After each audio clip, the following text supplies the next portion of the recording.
Y leemos en el nombre del Padre, y del Hijo, y del Espíritu Santo, de la siguiente manera. ¿Acaso ignoráis, hermanos? Pues hablo con los que conocen la ley, que la ley se enseñorea del hombre entre tanto que éste vive. Porque la mujer casada está sujeta por la ley al marido mientras éste vive. Pero si el marido muere, ella queda libre de la ley del marido. Así que si en vida del marido se uniere a otro varón, será llamada adúltera. Pero si su marido muriere, es libre de esa ley. De tal manera que si se uniere a otro marido, no será adúltera. Así también vosotros, hermanos míos, habéis muerto a la ley mediante el cuerpo de Cristo, para que seáis de otro, de aquel que resucitó de los muertos, a fin de que llevemos fruto para Dios. Porque mientras estábamos en la carne, las pasiones pecaminosas que eran por la ley obraban en nuestros miembros, llevando fruto para muerte. Pero ahora estamos libres de la ley, por haber muerto para aquella en que estábamos sujetos, de modo que sirvamos bajo el régimen nuevo del Espíritu y no bajo el régimen viejo de la letra. ¿Qué diremos pues? ¿La ley es pecado? En ninguna manera. Pero yo no conocía el pecado sino por la ley, porque tampoco conociera la codicia si la ley no dijera, no codiciarás. Mas el pecado, tomando ocasión por el mandamiento, produjo en mí toda codicia, porque sin la ley el pecado está muerto. Y yo sin ley vivía en un tiempo, pero venido el mandamiento, el pecado revivió y yo morí. Y hallé que aquel mismo mandamiento que era para vida, a mí me resultó para muerte. Porque el pecado, tomando ocasión por el mandamiento, me engañó y por él me mató. De manera que la ley a la verdad es santa y el mandamiento santo, justo y bueno. Luego, lo que es bueno, ¿vino a ser muerte para mí? En ninguna manera, sino que el pecado, para mostrarse pecado, produjo en mí la muerte por medio de lo que es bueno, a fin de que por el mandamiento el pecado llegase a ser sobremanera pecaminoso. Porque sabemos que la ley es espiritual, mas yo soy carnal, vendido al pecado. Porque lo que hago no lo entiendo, pues no hago lo que quiero, sino lo que aborrezco, eso hago. Y si lo que no quiero, esto hago, apruebo que la ley es buena. De manera que ya no soy yo quien hace aquello, sino el pecado que mora en mí. Y yo sé que en mí, esto es, en mi carne, no mora el bien. Porque el querer el bien está en mí, pero no el hacerlo. Porque no hago el bien que quiero, sino el mal que no quiero, eso hago. Y si hago lo que no quiero, ya no lo hago yo, sino el pecado que mora en mí. Así que, queriendo yo hacer el bien, hallo esta ley, que el mal está en mí. Porque según el hombre interior, me deleito en la ley de Dios, pero veo otra ley en mis miembros que se revela contra la ley de mi mente y que me lleva cautivo a la ley del pecado que está en mis miembros. Miserable de mí, ¿quién me librará de este cuerpo de muerte? Gracias doy a Dios por Jesucristo, Señor nuestro. Así que yo mismo con la mente sirvo a la ley de Dios, mas con la carne a la ley del pecado. Y esta es la palabra del Señor. Se pueden sentar. Bueno, como ustedes saben, hemos avanzado ya bastante a través de este libro que el apóstol Pablo escribiera a los romanos, a aquellos cristianos que todavía él no había conocido personalmente, pero que él soñaba y deseaba en sus planes llegar a Roma para compartir con ellos el evangelio. Aquel evangelio poderoso del cual él, según nos dice en el primer capítulo, no se avergüenza porque es potencia de Dios tanto para el judío como para el griego y todos aquellos que creen. En esta carta, el apóstol Pablo ha expuesto de manera maravillosa lo que llamamos la teología cristiana. Si usted quiere saber lo que enseña el cristianismo, esta es la carta. Y quiere otra más, la carta un poco más corta que esta, el libro, la carta a los Gálatas, también habla allí acerca de lo que es la teología cristiana acerca de la salvación. ¿Cómo es que el hombre llega a ser declarado justo ante los ojos de Dios? Y nosotros hacemos bien en estudiar y aprender de esta carta tan importante.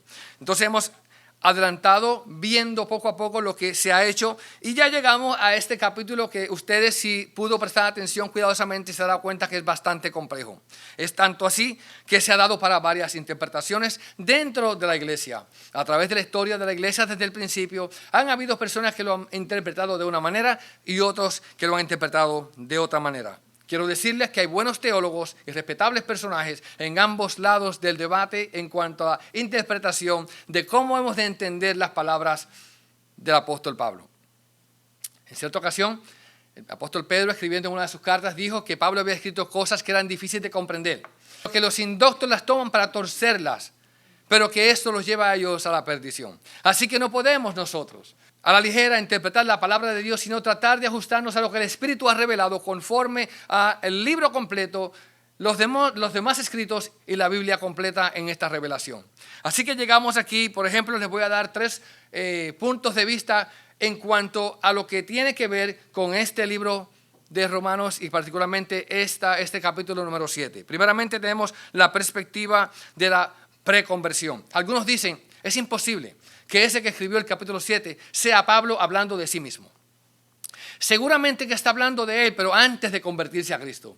Eso que él habla de que el pecado está en él y que él lo que quiere hacer no lo hace, lo que quiere no lo hace. Es decir, eso no puede ser Pablo. A ellos le cuesta ver que Pablo tenga esta lucha con el pecado y esa incapacidad para hacer el bien.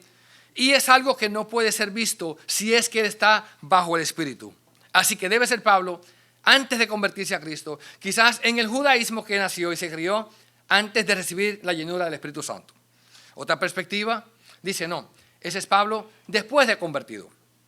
Argumentan que Pablo era un creyente maduro, que podía decir esto porque había madurado al nivel que podía ver la lucha en su propia vida, destacando la continua batalla interna que enfrentamos los cristianos en nuestra nueva naturaleza y la influencia persistente del pecado. Esta perspectiva enfatiza la realidad de la santificación cristiana. Y finalmente tenemos otro punto de vista, el cual dice que esta perspectiva es una representativa o retórica. Pablo no está hablando de él, no está hablando de nadie, simplemente está hablando de un ser imaginario, de alguien, un personaje que está poniendo como ejemplo.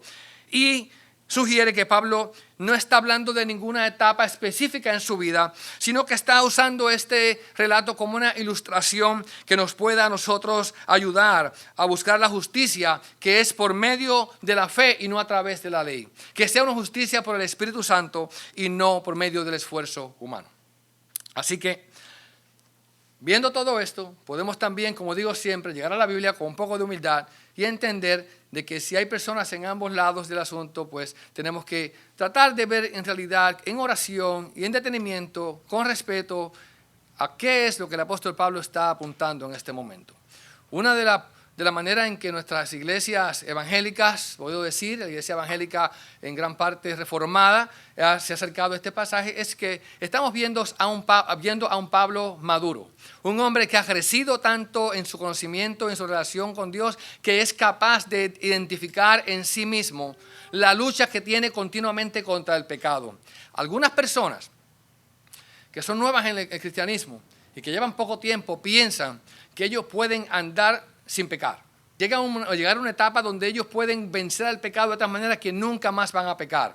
Pero la experiencia humana de aquellos que nos hablan, que son un poquito más ancianos que nosotros, que tienen más canas que nosotros, más tiempo que nosotros en la fe, nos dicen otra cosa. Así que yo quisiera tomar este pasaje que está aquí, este capítulo, y hablarle a ustedes bajo el título, bajo una nueva administración.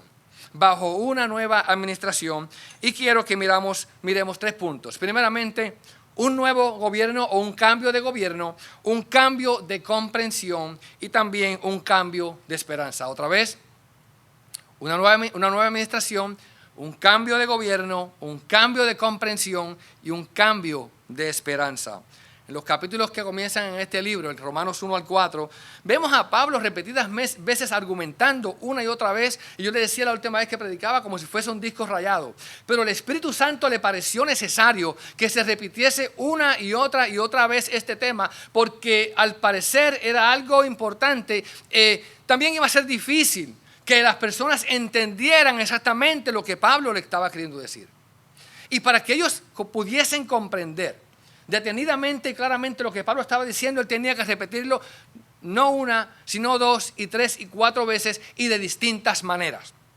Así que vemos aquí como el Espíritu Santo inspira a este gran apóstol para que vuelva otra vez a repetir de que nosotros no somos justificados o declarados rectos ante Dios por medio de guardar las leyes de Moisés. Lo llama la ley. No podemos llegar a pensar que por medio de guardar la ley, en otras palabras, por medio de portarnos bien, podemos alcanzar ser vistos buenos delante de Dios. Porque Él sigue diciendo que es imposible que esto sea así y la única manera de lograrlo es creyendo en el mensaje que Dios nos ha dado a nosotros por medio de Jesucristo. Creyendo en que Él ha tomado nuestro lugar, que Él lo ha hecho por nosotros. Creyendo en que Él nos ofrece una salvación gratuitamente por su gracia, lo cual les decía es una redundancia porque gracia es gratis. Y Él decía esto es gratuitamente por gracia lo que Dios nos está dando por medio de Cristo. Así que llegamos aquí. Y cuando llega en el capítulo 4, una vez ya que ha repetido en el 1, en el 2, en el 3, en el 4 vuelve de nuevo y hace énfasis, como predicamos la última vez, hablando acerca de Abraham. Y él decía, mira, Abraham, nuestro padre, aquel que según la sangre nos podemos identificar con él los judíos, él no fue declarado justo ante Dios porque él cumplió la ley. ¿Por qué razón? Porque él vivió 500 años antes de la ley. ¿Se da cuenta? Y la Biblia dice que Abraham creyó a Dios y le fue contado por justicia. Pero también toma a otro hombre llamado David, aquel gran rey de Israel. Y le dice, mira, este rey también vivió 500 años después de Moisés, después que fue entregada la ley. Y él también llegó a comprender de que no era por medio de las obras, que no era por medio del esfuerzo, no era ni siquiera por medio de guardar toda la ley. Yo quiero que usted sepa que David era uno de los hombres en la Biblia que más amaba la ley de Dios. David era un hombre que amaba la escritura, que amaba lo que Dios había escrito y le había dado a su pueblo. Amaba todo eso. Sin embargo, él dice las siguientes palabras. Bienaventurados aquellos cuyas iniquidades son perdonadas y cuyos pecados son cubiertos. Bienaventurado el varón a quien el Señor no inculpa de pecado. En otras palabras, cuando Dios te dice no te voy a juzgar, no te voy a condenar, no te voy a inculpar de pecado, entonces ese hombre es libre porque Dios lo ha declarado libre. Así que lo que vemos entonces es que tanto Abraham, 500 años antes de Moisés, y también David, el rey, 500 años después de Moisés, ambos fueron declarados justos, no por sus méritos, no por guardar las obras de la ley, sino ¿por qué? Porque creyeron en el mensaje de Dios. Y esa justicia que nosotros predicamos que no es nuestra, sino que es una justicia ajena, aquella que nos es imputada, aquella que nos es dada, aquella que es puesta a nuestra cuenta, es la justicia perfecta de uno solo. Y en el capítulo 5, Pablo vuelve y repite lo mismo diciendo, ¿sabes? No es porque nosotros lo logramos, sino que de la misma manera que bajo Adán pecamos y por la culpa de Adán, haber pecado, estamos todos aquí viviendo en pecado. Cuando Cristo llega al escenario, por la obra perfecta de Cristo, por la obediencia de uno solo, dice Romanos 5:19, por la obediencia de uno solo, nosotros que creemos somos declarados justos. No es nuestra justicia, sino la justicia de aquel que lo hizo por nosotros. Y por eso es que nosotros decimos que la justicia que tenemos es una justicia imputada o una justicia regalada. Algo que se nos ha dado, que no nos pertenece, sino que es la justicia de aquel que pudo ser fiel de principio a fin, de la A a la Z, guardando todos los mandamientos de Dios. Entonces, una vez que él termina ese mensaje en el capítulo 5, él termina diciendo las siguientes palabras, el verso 20 del capítulo 5, pero la ley se introdujo para que el pecado abundase, mas cuando el pecado abundó, sobreabundó la gracia. La gracia es la bondad de Dios, el amor no merecido, algo que nadie se puede ganar, algo que nadie puede lograr por sus propios méritos y fuerzas. Y dice, cuando el pecado abundó, sobreabundó la gracia, para que así como el pecado reinó para muerte, así también la gracia reine por la justicia para vida eterna mediante Jesucristo, Señor nuestro. Esas son las últimas palabras del apóstol Pablo en el capítulo 5. Entonces nos está dando a entender que la ley existía con un propósito, con un fin. En otras palabras, la ley era un medio, no era una meta. La ley era algo que había sido puesto y dado a nosotros para que alcanzásemos algo aún mayor. Pero el que está prestando atención, el que está tomando notas, el que está escuchando lo que Pablo está diciendo, y ustedes en la escuela sabrán que cuando ustedes van a la escuela hay personas que están sentados allí escuchando al maestro y escuchando y concentrándose bien lo que se está diciendo. Algunos están tomando notas y escribiendo para que no se le olvide.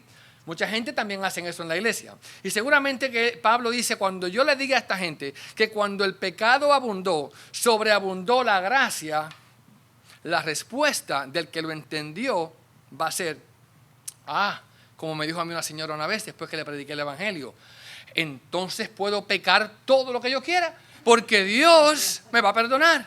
¿Se da cuenta? Y es lo que Pablo está diciendo. Cuando esta gente escuchen esto, van a concluir que estoy diciendo que vamos a pecar para que venga gracia. ¿Se da cuenta? Y Pablo entonces toma el capítulo 6 de Romanos diciendo que no es de esa manera. Dice, entonces, ¿pequemos más para que venga gracia? Y la respuesta de Pablo es, de ninguna manera. ¿Ok? No es así. ¿Por qué no es así? No es así simplemente porque la obra que Dios hace en nosotros es más que simplemente declararnos justos.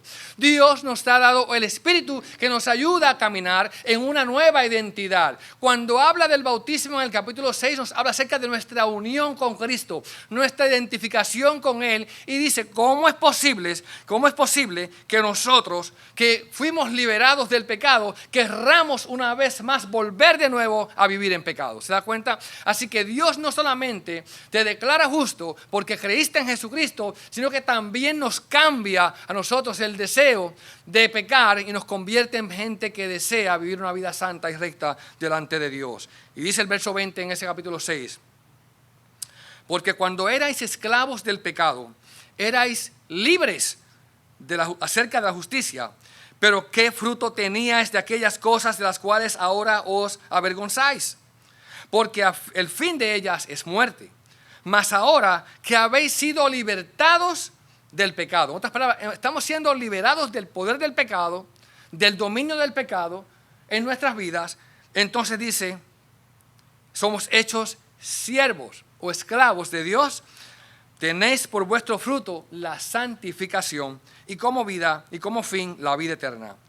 Porque la paga del pecado es muerte, mas el regalo de Dios es vida eterna en Cristo Jesús, Señor nuestro. Y el verso 14 es el verso que Pablo quizás tiene en mente cuando está desglosando todo lo que se habla en el capítulo 7. Y el verso 14 de Romanos 6 dice así, porque el pecado no se enseñoreará de vosotros, pues no estáis bajo la ley, sino bajo la gracia. Ha habido lo que yo estoy llamando en el día de hoy un cambio de gobierno. Hay una nueva administración en la casa. Ha habido un cambio de gobierno. Ya no estamos bajo la administración antigua. Las cosas han cambiado y ahora son hechas nuevas. Yo no sé cuántos de ustedes han tenido esta experiencia, pero yo en cierta ocasión fui promovido a una posición de director en una compañía. Y como director, usted sabe, uno pues comienza a ver cómo están las cosas y a poner ciertas normas y a llevar el negocio como uno piensa que debe ser mejor llevado. Y me di cuenta rápidamente que tenía personas que se resistían a mí. A algunos no les gustaba la idea de que yo fuera su nuevo jefe. Y muchos de ellos, que estaban ahí acostumbrados al jefe antiguo que ya no estaba, querían seguir funcionando como el jefe antiguo hacía las cosas. Y claro, uno le da a las personas en la compañía cuando llega un tiempo de gracia. Uno no llega a lo loco cortando cabezas, ¿no? Sino que le deja que las personas vayan funcionando para ver cómo van las cosas y luego comienza a hacer ajustes. El asunto es que las personas me decían, no, yo no voy a trabajar contigo. Algunos me lo decían abiertamente. Algunos se fueron y otros me hicieron la vida un poco difícil allá adentro. ¿Por qué razón? Porque no querían aceptar que en la casa había una nueva administración. Pablo dice, Pablo como que está pensando que lo mismo va a ocurrir. Hay gente que se va a oponer a que hay una nueva administración y no va a querer aceptar que las cosas van a cambiar, que no es lo mismo. Y tengo que explicarlo una y otra vez para que esta gente puedan entender que en la vida cristiana las cosas no son como antes. Después que Cristo llegó, las cosas cambiaron. Ya no vamos a seguir igual. Y toma entonces, comenzando en el capítulo 7, verso 1, una analogía, un ejemplo tomado del matrimonio. Y les dice, ¿acaso ignoráis, hermanos? Pues hablo como a aquellos que conocen la ley. La ley de Moisés tenía una estipulación que decía lo siguiente, que la ley se enseñorea del hombre en tanto éste vive. Nosotros, por ejemplo, lo podemos ver aquí también, estamos bajo la ley de los Estados Unidos de América. ¿Cuándo se acaba esa ley para usted? ¿Cuándo se acaba esa ley para nosotros? ¿Ah? Cuando nos morimos. Cuando uno se muere, ya el gobierno no tiene más potestad sobre nosotros. Otra manera de que se acabe esa ley sobre nosotros es cuando nos vamos a otra nación y decimos, ya no soy un ciudadano de Estados Unidos, ahora soy ciudadano, de Inglaterra. Entonces vamos a estar bajo otro dominio.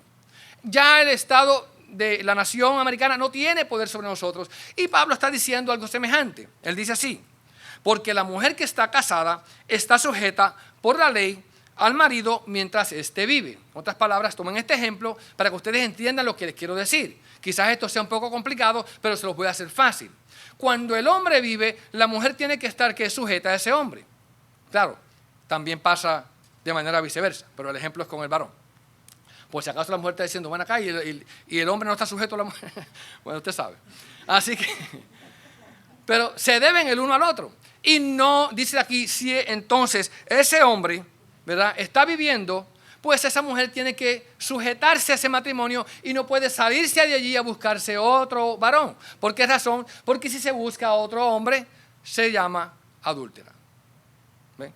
Porque está adulterando el matrimonio. Ahora, estamos hablando entonces de algo que se llama un pacto. Es un pacto matrimonial.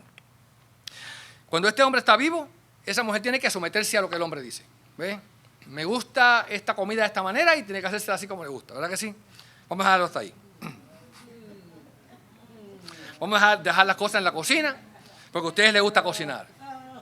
Ahora bien, ¿qué pasa entonces si ese hombre se muere? Mi mamá enviudó hace unos casi 29 años. Y yo le dije, mami, ¿te vas a volver a casar? Ella tenía más o menos la edad que tengo yo ahora. Estaba joven. Y me dice, si Dios me liberó, yo no me voy a volver a amarrar. Y es así. La mujer es libre. No tiene ya que estar sujeta a un marido. Ahora, ella es libre si quiere para casarse con otro marido y no será llamada entonces adúltera porque no tiene ningún otro marido vivo que le pueda imponer su ley. Entonces se debe al nuevo. Y eso es lo que dice el apóstol Pablo. Pero si el marido muere, ella queda libre de la ley del marido. Así que si en vida del marido se uniere a otro varón, será llamada adúltera. Pero si su marido muere, ella es libre de esa ley, de tal manera que si se uniere a otro marido, no será adúltera. Bien, ahora la aplicación. Ese es el ejemplo, esa es la analogía. La aplicación es esta. Así también vosotros, hermanos míos, habéis muerto mediante la ley, han muerto a la ley, mediante el cuerpo de Cristo, para que seáis de otro. Cuando aquella mujer, que su marido muere, y ella queda viuda, es como si ella muriera con él. Aquello que los unía se enterró con el marido. Ya aquella parte de ella muere también. Nosotros, al venir a Cristo, entonces también experimentamos algo semejante. Ya pasamos de un pacto matrimonial a otro pacto matrimonial. Y él dice, así también vosotros, dice, habéis muerto a la ley mediante el cuerpo de Cristo. Cuando Cristo murió en la cruz del Calvario, el cuerpo de Cristo fue crucificado. Y él expiró y dijo, consumado es. Padre, en tus manos entrego mi espíritu. Y fue sepultado. Nosotros, al momento que creímos y confiamos en el Señor, nos identificamos juntamente con ese Cristo que murió como si fuéramos uno con él. Y cuando Cristo está siendo crucificado, allí estamos siendo crucificados también nosotros. Pero ¿qué pasa? No podemos comenzar solamente ahí, en la cruz. Tenemos que ir un poco más atrás. Y lo que la Biblia enseña es, en Romanos 5:19, el capítulo anterior, 2 capítulos anteriores, dice que por la obediencia de un solo hombre, Jesucristo, el segundo Adán, por la obediencia de Él, nosotros somos declarados justos. Significa que Jesucristo hizo por nosotros lo que nosotros no podíamos hacer. Él cumplió la ley. Él vivió esa vida perfecta y pura que nosotros deberíamos vivir. Y como nosotros pecamos, murió también la muerte que nosotros deberíamos morir. Y cuando Él muere, nosotros morimos en Él. Pero cuando Él estaba vivo, nosotros vivimos en Él. Dios nos identifica a nosotros como unidos a Cristo de tal manera que todo lo que Cristo hace y es, nosotros también lo somos. Y por medio de Él es que estamos nosotros llamados justos. Ahora, esto significa entonces que si Cristo murió bajo la antigua ley, dice en Gálatas que Cristo nacido de mujer, nacido bajo ¿qué? Bajo la ley. Si Cristo murió y fue sepultado, significa que con Cristo murió la ley del marido anterior. Ahora, somos libres para casarnos con otro. Ahora, ese otro se llama también como Jesucristo, porque se levantó de los muertos, libre de pecado, libre de condenación, completamente puro, vivificado en espíritu, para que entonces nosotros pudiésemos venir a ser parte de Él y ser su cuerpo, como su iglesia. Y dice Pablo que entonces nosotros estamos unidos ahora a otro, no al anterior, sino a un pacto nuevo. Y este pacto nuevo es este pacto en Cristo Jesús, donde Él es por nosotros. Y mientras este marido estaba vivo, el pueblo no podía, tenía que cumplir la ley del marido. Y Cristo vino para acabar con aquella ley, muriendo en su cuerpo, eliminando lo que estaba en el pasado y comenzando una administración nueva. Por medio de la obediencia perfecta, por medio de la muerte de Cristo, por medio del sacrificio perfecto de Cristo, un nuevo pacto ha sido establecido. ¿Ustedes sabían eso? Claro que sí. Porque cuando damos la Santa Cena siempre decimos, Jesucristo tomando el pan y la copa dijo que este es el nuevo pacto. ¿En dónde? En mi carne. ¿Y este es el nuevo pacto en qué? En mi sangre. Porque con ese derramamiento de sangre, con esa muerte de Cristo, se ha establecido un nuevo pacto. Ya no es Sinaí, es un pacto nuevo. Ahora bien, lo que está diciendo Pablo a nosotros es, mira, este pacto representa a una nueva relación con nosotros. Así que tenemos que tener ahora una comprensión distinta en cuanto a la ley. Así que un cambio de gobierno, un cambio entonces ahora de comprensión. Ha habido un cambio de autoridad. ¿Y qué hacemos entonces con la ley? De los versos 7 al 13, el apóstol Pablo comienza con un par de preguntas. Y dice, ¿qué diremos pues? ¿Que la ley es pecado? En ninguna manera. ¿Se da cuenta? No estamos diciendo que la ley sea un pecado, sino que nosotros, al relacionarnos con la ley, pues caemos en pecado. ¿Por qué razón? Porque la ley nos pone a nosotros los parámetros, los estatutos, las ordenanzas, los reglamentos que Dios exige. Y nos dice, esto es lo que ustedes tienen que cumplir. Y Él desea que los cristianos de Roma y los cristianos de aquí de Hollywood entendamos que la ley en realidad no significa que era algo malo. De hecho, Él dice, es la verdad santa, es la verdad, el mandamiento es santo, es justo y es bueno. Pero el propósito de la ley no era que nosotros tratáramos lo suficiente para cumplirla toda perfectamente, aunque la lucha del creyente, del que recibió la ley era esa, la meta era una meta que no se podía alcanzar. ¿Por qué razón? Porque en nosotros hay otra ley en nuestros miembros, en nuestro cuerpo, el cual nos lleva constantemente a rebelarnos en contra de la ley de Dios. Y Él dice lo siguiente, ¿cuál era el propósito de la ley? Engrandecer el pecado. Ahora yo sé que ustedes son buenos choferes todos y cuando dice 55 no van a 56. ¿Se da cuenta? Y cuando el policía lo para, usted le dice al policía, pero mira a todos los demás. No, usted no hace eso. ¿Por qué me paraste a mí? Si de todo el mundo, no. Ahora bien, eso ocurre cuando nosotros rompimos la ley. Estamos pecando contra Dios. Por eso dice que la muerte reinó desde Adán hasta Moisés. ¿Por qué razón? Porque el mundo vivía en pecado, cosechando muerte. Pero cuando llega la ley y es puesta, no sé cuántos de ustedes han estado quizás en un vecindario o un barrio donde no ha habido un pare, una señal de pare en una esquina. Y de momento, a nosotros nos pasó en el barrio nosotros, donde vivimos, pusieron un pare allí hasta con luces para que la gente lo vea. Y nosotros estamos acostumbrados a pasar por aquella intersección sin parar. Ahora, pusieron ahora una señal. La señal dice que debes de parar en la intersección. Y claro, a nosotros nos costaba al principio de trabajo tener que parar ahí. ¿Y por qué se le ocurrió? ¿Y por qué lo pusieron ahí? Si no hacía falta. Bueno, poco a poco tuvimos que acostumbrarnos a que hay que parar en medio de aquella calle. Pero hasta el día de hoy, yo llego a la intersección y me detengo y hay personas que todavía pasan y no se detienen. Entonces lo que pasa es lo siguiente. Cuando se te dice que no puedes hacer algo, ¿qué pasa? Que eso hace que el pecado que estás cometiendo sea más visible, más notable. Entonces, de esa manera, estamos viendo que cuando el pecado se enfrenta a la ley, se engrandece.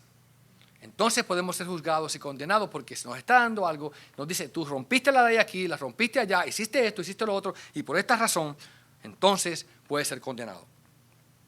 Y Pablo dice, pero yo no conocí el pecado sino por la ley. Porque tampoco conociera la codicia si la ley no dijera, no codiciarás. Y aquí nadie de nosotros, obviamente, no codiciamos. Eso es un problema de Pablo. Porque cuando usted ve a su vecino o su vecina que llega con un carro del año nuevo, eléctrico, a la casa, usted dice, yo tengo que comprarme uno también. ¿Por qué ella tiene y por qué yo no? ¿Se da cuenta? Entonces, hay muchas cosas, y de hecho uno de los pecados más abundantes, pero que no se notan, es la codicia. Porque está por dentro y nadie se da cuenta. En el corazón. Todo lo demás se ve, pero ese está dentro, ¿verdad? Entonces, él dice, mas el pecado, tomando ocasión por el mandamiento, produjo en mí toda codicia. Nosotros todos tenemos hijos y fuimos niños. Y somos grandes. Dígale a un niño que no haga esto, ¿para que haga qué? Para que lo haga. Yo vi un meme de eso que ponen en Facebook que decía, le debo decir a mi hijo que no recoja el cuarto, que no arregle su cama, que no guarde sus zapatos, a ver si lo opuesto ocurre, y comienza a hacerlo. Porque nosotros como que vamos a la contraria de las cosas que nos dicen. ¿Qué le dijo Dios a Adán y Eva en el huerto? No coman de ese fruto. Llegó la serpiente, los tentó y tentó a Eva y le dice, mira, no, ese fruto es bueno. Y ella dijo, oh, ¿verdad que sí que es bueno? Mira qué color bonito tiene, mira cómo brilla. Y empezó a mirarlo y dijo, oh, y voy a ser igual a Dios. Y se le olvidó lo que Dios dijo. Entonces, nosotros nos vemos de la misma manera así. Yo les voy a ser sincero a ustedes. Nosotros viajamos mucho en el Expressway y yo sé que los policías tienen como unas millas de gracia. Si son 70, usted va a 74 y no lo van a parar. Y si saca el pie del acelerador, así baja y cae en 70 de nuevo. Mi esposa sabe por qué ella se da eso. Pero yo sé que si usted se monta un poquito más de 79, 80, ya está en peligro ya. Entonces, nosotros nos gusta empujar la cosa, a ver a dónde puedo llegar. Me acuerdo que cuando estaba joven, reunían a los jóvenes en la iglesia y le decían, ustedes jóvenes tienen que comportarse bien, no pueden andar pecando, no pueden andar fornicando, haciendo cosas indebidas por ahí, con las novias, con los novios, deben portarse bien.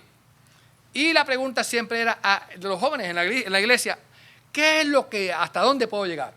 Que yo llegue a la punta pero que no pegue, que llegue al borde pero que no me caiga. Y siempre la pregunta era la misma, porque queremos empujar el asunto a ver hasta dónde yo puedo salirme con la mía y decir que todavía estoy en el camino. Y es lo que dice Pablo. La ley produce en nosotros esta codicia. Tomando ocasión por el mandamiento, la codicia se apoderó de mí, porque sin la ley el pecado está muerto. Y yo sin ley vivía en un tiempo. Las personas dicen, bueno, ¿cuándo es que Pablo vivía sin ley? En mi opinión, cuando era niño, estaba creciendo. Y cuando fue creciendo, se fue dando cuenta que había unos mandamientos de Dios. Y comenzó a ver que las mentiras que decía no eran tan mentiras blancas como parecían o cosas inocentes, sino que la ley condenaba la mentira. No mentirás, no levantarás falso testimonio. Y creciendo, dice, yo viví en un tiempo, pero entendiendo, venido el mandamiento, el pecado revivió y yo morí. Y hallé que aquel mismo mandamiento que era para mí, para vida, a mí resultó para muerte, porque el pecado, tomando ocasión por el mandamiento, me engañó y por él me mató. De manera que la ley es, la verdad, santa, es buena y es justa, pero yo soy el perverso. El problema no está en la ley, el problema está en mí. Soy yo. Ahora bien, cuando Pablo llega aquí entonces al final de esta carta, en este capítulo, los próximos versos del 14 al 25, él tiene una visión distinta. Y nos comienza a hablar de la manera en que nosotros podemos relacionarnos con la ley. Él dice, ¿quiere decir que lo que era bueno para mí vino a ser muerte? ¿O lo que era bueno vino a ser muerte para mí? Él dice, no, de ninguna manera. Sino que el pecado, para mostrarse pecado, produjo en mí muerte por medio de lo que es bueno, a fin de que el mandamiento de que por el mandamiento el pecado llegase a ser sobremanera pecaminoso. Lo que Dios está haciendo es esto. No sé cuántos de ustedes se han encontrado con gente en la calle que le dicen, mira, es que yo no soy tan malo, yo no le hago daño a nadie. ¿Usted ha oído gente así? ¿Cuántos de ustedes se han expresado quizás así? Bueno, yo no soy tan malo, yo no le hago daño a nadie, yo no robo, yo no bebo, yo no me emborracho, yo no le pego a mi esposa. ¿Ve? Y las mentiras que digo, bueno, son cosas que todo el mundo dice. Todo el mundo tiene falta. Entonces buscamos la manera de nosotros justificarnos. Pero cuando nos enfrentamos ante la ley de Dios, tenemos que ver que somos culpables. Y lo que la ley está haciendo es exponiendo nuestra maldad y nuestra culpabilidad a un grado mayor para que podamos ver lo mal que estamos. Para que podamos ver que no tenemos solución ni esperanza en nuestra propia fuerza. Entonces Pablo nos ofrece un cambio de esperanza. Y esta sección nos habla de lo que han llamado los teólogos el conflicto interno entre el cristiano, la carne y el espíritu. Y según lo que él está diciendo aquí, el cristiano no puede vivir siendo un esclavo del pecado, porque ha cambiado ya su interior. Dios le ha dado una nueva vida, un nuevo comienzo, un nuevo pacto, una nueva visión. Pero en el caminar nos damos cuenta que hay un problema. Estamos llamados a vivir para la justicia, a prestar nuestros miembros a hacer las cosas correctas, pero de vez en cuando las cosas nos van mal, comenzamos a dudar de Dios. Cuando alguien nos cae no muy bien, miramos los ojos. Cuando a alguien le va mejor, codiciamos. ¿Y por qué a él? ¿Por qué a ella? ¿Por qué a mí no? Entonces nos damos cuenta que hay una lucha, porque nosotros no queremos hacer eso. Queremos ser fieles a Dios. Pero nos damos cuenta que tenemos esta batalla entre nosotros. Y Pablo dice que nosotros ya no estamos bajo la ley, estamos bajo un nuevo pacto, estamos bajo la gracia. Y ¿sabe? Él dice, esto es lo que trae a nosotros esta lucha constante y continua de la cual no nos vamos a liberar en esta tierra. ¿Dónde aprendemos más sobre este tema que nos da un poco más de luz? Gálatas capítulo 5. Nos habla acerca de las obras de la carne, que son pleitos y contiendas y adulterios y herejías y fornicaciones y cuánta cosa mala hay. Y después nos habla acerca del fruto del Espíritu. Y el fruto del Espíritu es amor, es benignidad, es paciencia, es mansedumbre, es bondad. Todo eso. Ahora dice, y estas cosas están luchando entre ustedes para que no hagan lo que ustedes quieren. Esa lucha constante en nosotros existe, donde sabemos que tenemos que hacer lo que es bueno, queremos vivir de la manera correcta, pero hay en nuestro cuerpo algo como que nos lleva por el camino equivocado. ¿Cuántos de ustedes han comenzado a leer la Biblia entera en un año? ¿Verdad? Este año, ¿cómo se dice? Voy a hacerme una resolución anual de comenzar en enero a leerme toda la Biblia. ¿Sabes qué pasa?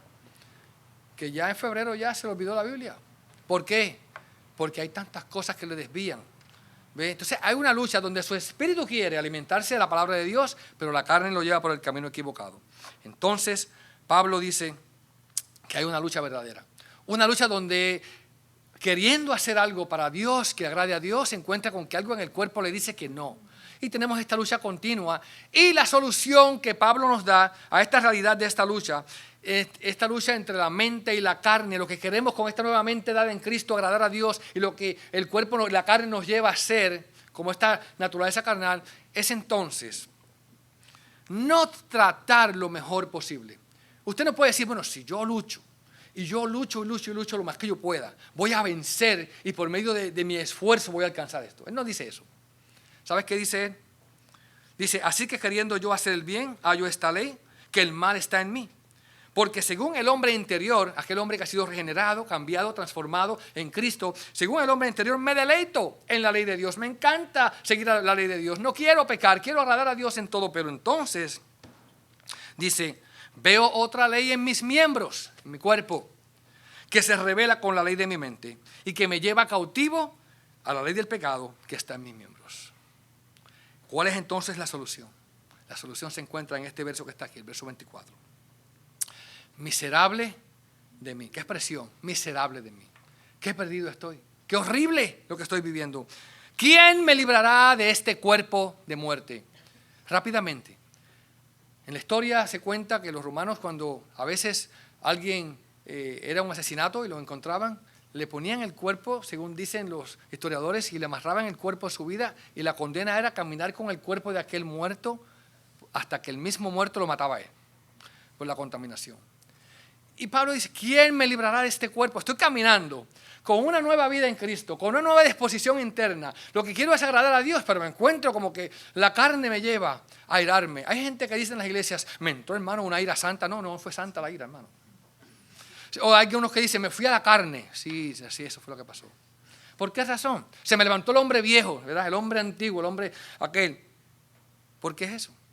Tenemos ese hombre que está contaminado y que tenemos que continuar nosotros librándonos de él. Pero ¿qué pasa? ¿Quién me librará de este cuerpo de muerte? No es que si yo trato mejor, que si yo lucho más, que si me aprendo las leyes, que si me aprendo los 10 mandamientos, que si me aprendo los 613 mandamientos, que si me aprendo todo, que si yo hago un esfuerzo y me autodisciplino. No.